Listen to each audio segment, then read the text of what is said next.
Hello everyone, welcome back to my YouTube channel Red Glitz. Today I am here again with some daily practice worksheets for pre-nursery and nursery kids. This is the part 3 of the video series. I will provide the link of the other videos of this series in the description box. If you like the content, please press the like button and subscribe to our channel. For free worksheets, you can check my Insta story highlights. The link of my Insta handle is given in the description box. So let's begin. So this is our first worksheet. It's a pencil control activity. इस तरह की activities बहुत help करती हैं बच्चों को letters को बहुत स्मूथली और नीटली फॉर्म करने में, उनकी हैंड राइटिंग को इम्प्रूव करती हैं। और ये जो हैंड राइटिंग वार्म अप्स हम यूज़ करते हैं ये बच्चों के स्मॉल फिंगर मूवमेंट्स को स्टिमुलेट करते हैं, जिसकी वजह से बहुत अच्छे से बहुत प्रिसिजन के साथ वो राइटिंग कर पाते हैं।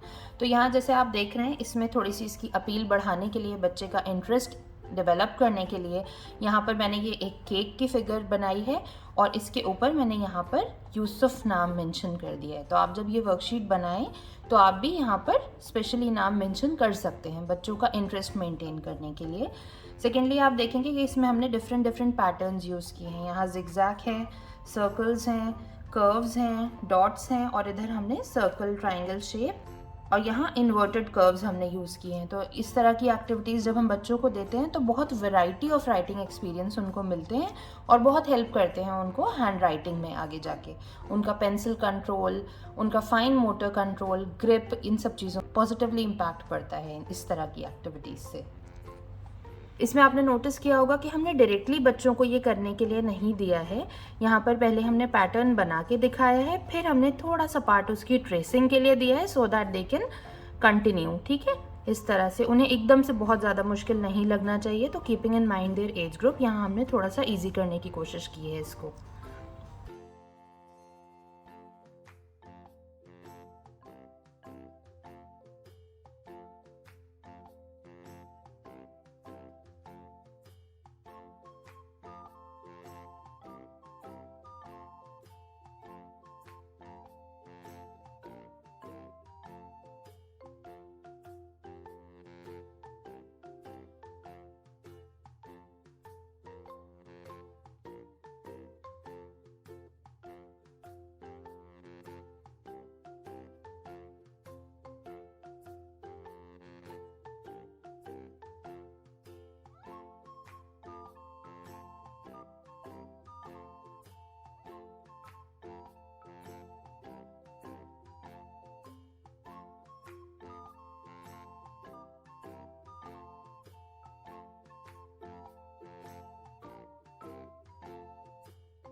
सो दिस हैज़ बीन डन। इसमें आपने देखा कि इसमें अपार्ट फ्रॉम ये ट्रेसिंग और डिफरेंट पेंसिल कंट्रोल, हमने यहाँ पर इसे एक कलर कोऑर्डिनेशन एक्टिविटी के तौर पे भी कराया है।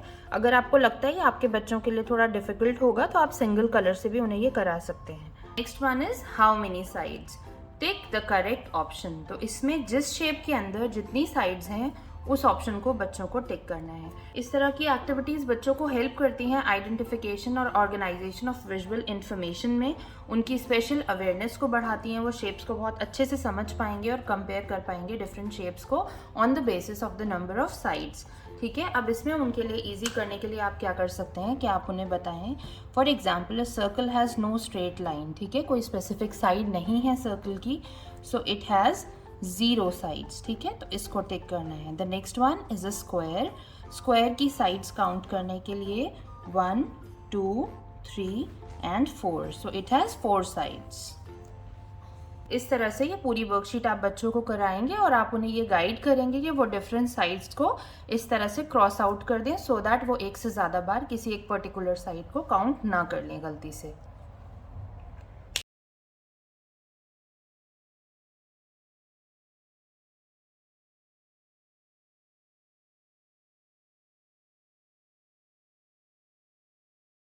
This has also been done. इसमें आपने नोटिस किया होगा कि बच्चे ने हर साइड को क्रॉस आउट किया है, तो इसलिए कहीं भी नंबर ऑफ साइड्स में कन्फ्यूजन नहीं हुआ। तो ये चीज़ आप बच्चों को बता देंगे तो इससे काफ़ी इसमें आसानी हो जाएगी आपको। ठीक है, next one is letter recognition.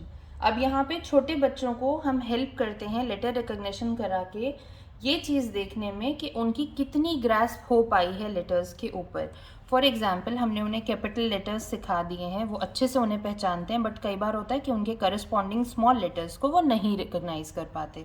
ठीक है, तो इसीलिए यहाँ हमने कैपिटल्स लिए हैं और हमें सर्कल करना है लोअर केस लेटर, और इधर हमने स्मॉल लेटर्स लिए हैं और उसी का सेम लेटर हमें सर्कल आउट करना है। ठीक है, तो यहाँ पर बच्चों को विजुअल अटेंशन देना होगा। तो जब बच्चे इस तरह से लेटर्स को रिकॉग्नाइज करते हैं तो उनको फोनिक्स सीखने में भी आसानी होती है, क्योंकि ज़्यादातर लेटर्स ऐसे होते हैं जिनके नाम में ही उनकी साउंड्स होती है। ठीक है, फॉर एग्जाम्पल ए, डी, ड, जी, ग, पी, प, है ना। तो जब वो लेटर्स को समझने लगते हैं तो उसकी साउंड्स भी उन्हें सीखने में आसानी होती है।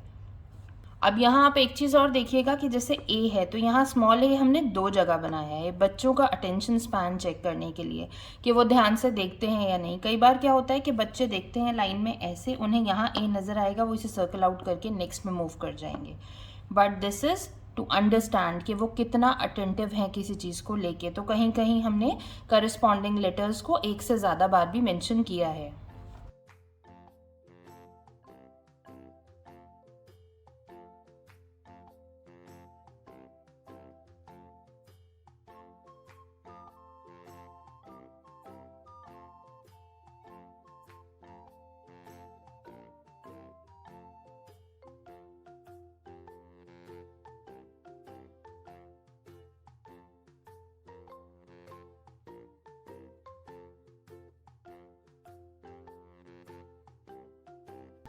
This has also been done.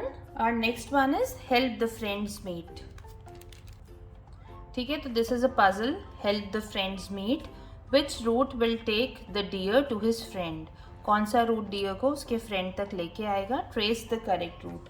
तो इस तरह की पजल एक्टिविटीज़ जब हम बच्चों को देते हैं तो उनकी बहुत अच्छी मेंटल एक्सरसाइज होती है और इनकी विजुअल स्पेशल अंडरस्टैंडिंग जो होती है वो काफ़ी ज़्यादा इम्प्रूव होती है, क्योंकि उन्हें बहुत ध्यान से यहाँ पर भी देखना पड़ेगा। ऑल्दो हमने डिफरेंट कलर्स यूज़ किए हैं तीनों रूट्स में, keeping in mind the age of the kids, लेकिन अगर आपके बच्चे बड़े हैं तो आप इसे सिंगल कलर से भी बना सकते हैं सो दैट ये थोड़ा ज़्यादा कन्फ्यूजिंग हो।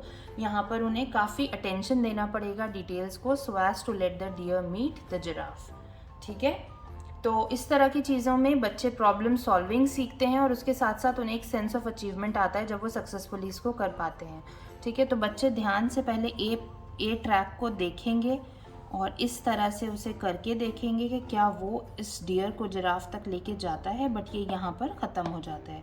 ठीक है, सिमिलरली वो बी को चेक करेंगे इस तरह से और देखेंगे कि क्या बी पाथ जो है वो जिराफ तक जाता है, जो कि जा रहा है। ठीक है, तो this is how they can let the deer meet the giraffe. Okay, तो उन्हें पॉसिबिलिटीज़ चेक करनी पड़ेंगी यहाँ पर। तो इस तरह की चीज़ें बहुत अच्छी मेंटल एक्सरसाइज होती हैं बच्चों के लिए। और जैसे आपने देखा यहाँ पर मैंने ये डियर और जिराफ का स्टिकर लगा रखा है, आप चाहें तो ड्रॉ भी कर दें, बट कोशिश करें कि आप कुछ भी बनाएं तो वो बच्चों के लिए बहुत अट्रैक्टिव हो, सो दैट उनका इंटरेस्ट रिटेन रहे उस एक्टिविटी के दौरान।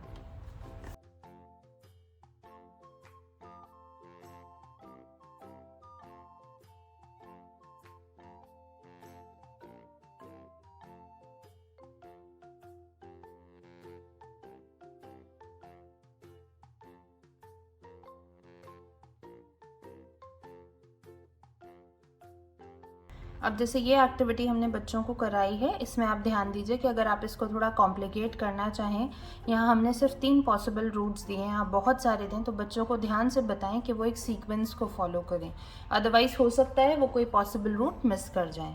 ठीक है, next we have these symmetry worksheets. अब बच्चे जब सिमेट्री को समझते हैं तो वो एक डिफरेंट पर्सपेक्टिव सीख पाते हैं of looking at things around them. ठीक है, तो ये चीज़ भी उन्हें सिखाना बहुत ज़रूरी है और उन्हें एक सेंस ऑफ बैलेंस और ऑर्डर भी सीखने को मिलता है इस तरह की चीज़ से, और स्पेशल रीजनिंग भी सीख पाते हैं वो।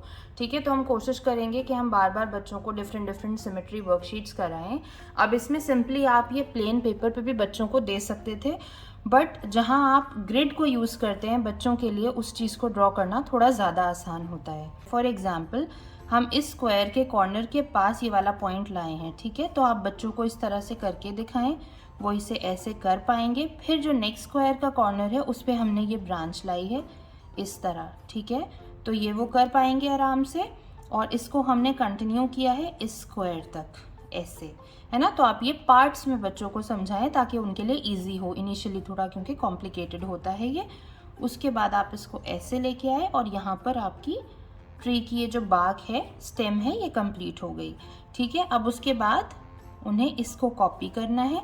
इसमें हो सकता है वो इसको थोड़ा अनटाइडी कर दें, थोड़ा डिफरेंट कर दें, बट दैट्स ओके, क्योंकि ये प्रैक्टिस करते करते ही आता है और थोड़ा थोड़ा करके ये उन्हें आ ही जाएगा सही से। ठीक है, बट इससे वो मिरर इमेजेस, रिफ्लेक्शन, इस तरह की चीज़ें भी सीख पाएंगे। रिफ्लेक्शन बहुत कॉम्प्लिकेटेड फिनोमेना है, लेकिन ज़रूरी नहीं है कि हम उतने कॉम्प्लिकेशन में जाएं। हम सिंपली उनको एक मिरर इमेज वाला कॉन्सेप्ट बताते हैं या किसी फिगर को कंप्लीट करने का, क्लोजर का तरीका बताते हैं। ठीक है, कि कोई चीज़ इनकम्प्लीट है तो उन्हें उसको कंप्लीट किस तरह करना है।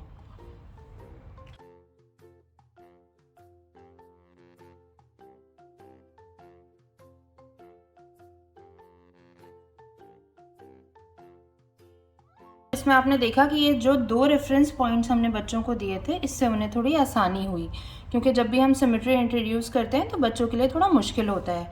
अगर आपके बच्चों को ये ज़्यादा मुश्किल हो रहा है तो आप सिंपली उन्हें शेप्स दे दें। ठीक है, फॉर एग्जाम्पल आपने ऐसे सेमी सर्कल दे दिया और उन्हें ये कंप्लीट करना है ना। या इसके अलावा आपने उन्हें ऐसे हाफ ट्राइंगल दे दिया और इसको कंप्लीट करने के लिए दे दिया।